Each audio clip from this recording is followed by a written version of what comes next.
তো এইটাই আমাদের ম্যালওয়্যার সফটওয়্যার। আচ্ছা, এখন কি বলেছে, ম্যালওয়্যার সফটওয়্যার যেমন হতে পারে কম্পিউটার ভাইরাস হতে পারে, কম্পিউটার ভাইরাস, তারপর ট্রোজান হর্স। আচ্ছা, ট্রোজান হর্স হর্স সম্পর্কে আমরা একটু বলি। ট্রোজান হর্সটা কি? ট্রোজান হর্সটা আমরা কেউ জানি কিনা, যে ট্রোজান হর্স মানে লুকায়িত ঘোড়া।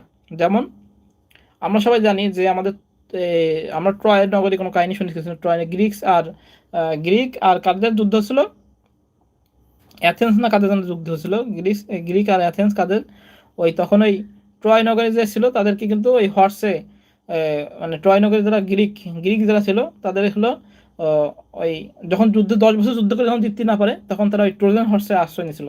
তারা সবাই চলে গেছিলো একপাশে, মানে সরাই রেখে সৈন্যবাহিনী, আর তারা ঘোড়ার মধ্যে 40 জন কি 43 জন সৈন্য তখন রেখে দিয়েছিল। তখন ওই ট্রয় নগরের যে রাজা ছিল তখন কিন্তু সেই এটা নিয়ে ওই ঘর মানে মনে করেছে যে দেবতার দান, ওই এই হর্সটা নিয়ে ভিতরে ঢুকে গেছিলো। আর ভিতরে ঢুকে গেলেই তখন ওই ভিতরে 40 জন যে সৈনিক ছিল ওরা কিন্তু ঢুকে একদম ট্রয় নগরী ধ্বংস করে দিল।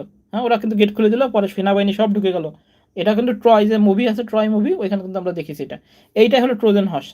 তাহলে এমন একটি সফটওয়্যার বা যেটা লুকায়িতভাবে থাকে কিন্তু সফটওয়্যারগুলোকে ধ্বংস করে, সেটাই আমাদের ট্রোজান হর্স।